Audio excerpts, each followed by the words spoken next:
wacitse ukuboko abandi imigongo zaravunitse. Abo bana bari bavuye ku ishuri bari gukubita abo bahigi bamwe bari mu ruhengeri. Hariho n'umwana wa marume yacitse akaboko kari muri ntuza bazanda guca bino ntobyumvaga. Ejo bundi nanamugezeho abandi imigongo yaracitse bya byuma bya muno biri gukanda. Aba bana bakomoka mu karere ka Rusizi mu murenge wa Bweyeye mu kagari ka Gihundwe. Abaturage bari mu gahinda ndetse n'amarira. Izi nyamaswa zituruka muri parike zikaza konera abaturage, bavuga yuko zinabarira n'amatungo umunsi ku munsi. Abaturage basaba ubuyobozi bw'akarere ka Rusizi ko izi nyamaswa bazifata bakazifungirana muri parike kugira ngo zitazajya ziza kubangiriza. Bavuga yuko ibi ngibi bibabangamiye cyane, ndetse izi nyamaswa z'imbwebwe zituruka muri parike zirya amatungo yabo ndetse zikaba zariye abana babiri. Ubu ngubu bakaba benda gushiramo umwuka, bababitse nk'aho bapfuye. Rero aba bana barijije abanyarwanda benshi cyane. Ni mu gihe aba bana ndetse bavuga yuko bari bagiye hafi ya rino shyamba ubwo bari bagiye gutoragura inkwi zo gucana.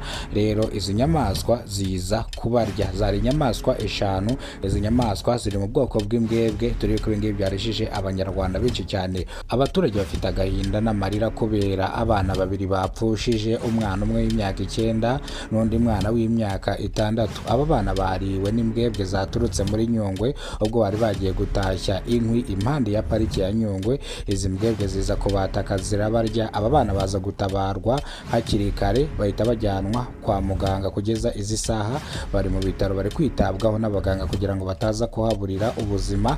Ni mu karere ka Rusizi mu murenge wa Bweyeye mu kagari ka Gihundwe niho byabereye, impande ya parike niho zino mbwebwe zaje zikarya bano bana bari mu ishyamba batashya inkwi.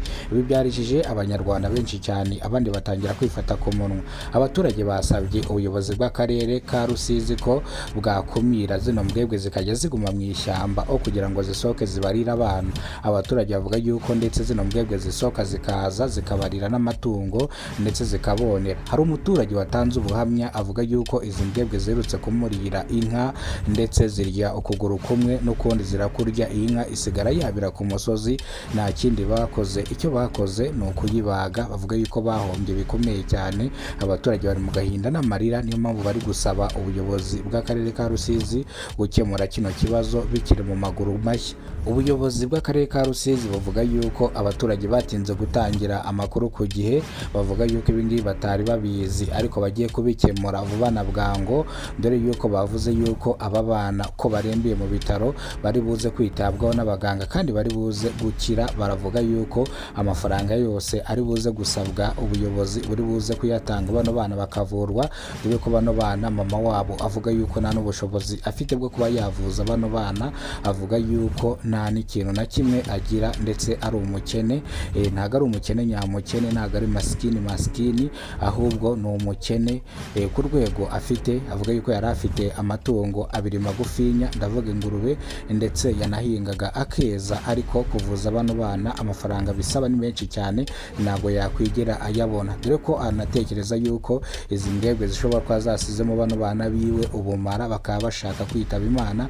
Dore ko aba bana bafurusha babajyanye kwa muganga, amaso y'umutwe yaje, barimo bakanura nk'abenda gupfa barerembura. Dore yuko mama wabo bakubise amaso akahita agwa igihumure. Yaje gukanguka yumva yuko abana be bari kwa muganga bari guhumekera muri bomboni. Abaturage barize, abandi bifata ku munwa kubera ibyabaye byarijije abantu benshi cyane. Abaturage bavuga yuko izi mbwebwe ziva mu ishyamba zizabasigamo iyo kotsa. Ntago ari ubwa mbere zigerageje kurya abantu, hari n'undi zigize kurya akaguru baragaca.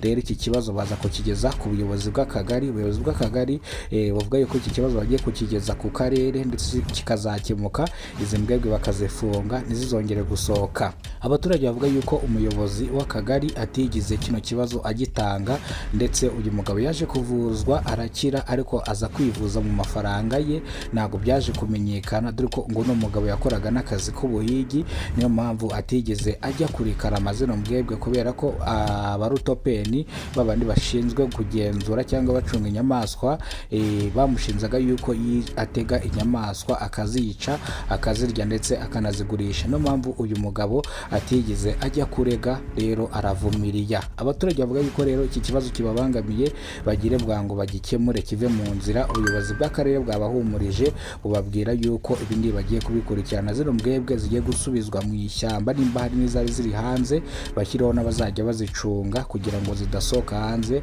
zijye kwangiriza abaturage. Reka amakuru yacu tuyasubikire hano.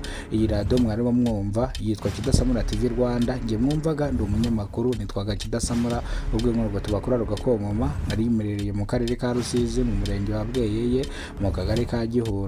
Turabakunda cyane.